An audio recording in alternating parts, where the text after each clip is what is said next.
this video, I am going to show you how to create a CoinMarketCap portfolio. Step 1.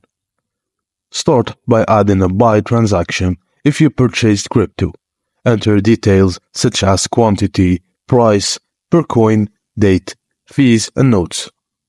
Alternatively, you can add a transfer-in transaction for funds received from other sources like gifts or salary. Input the amount, receiving time, fees, or any relevant notes. Step 2.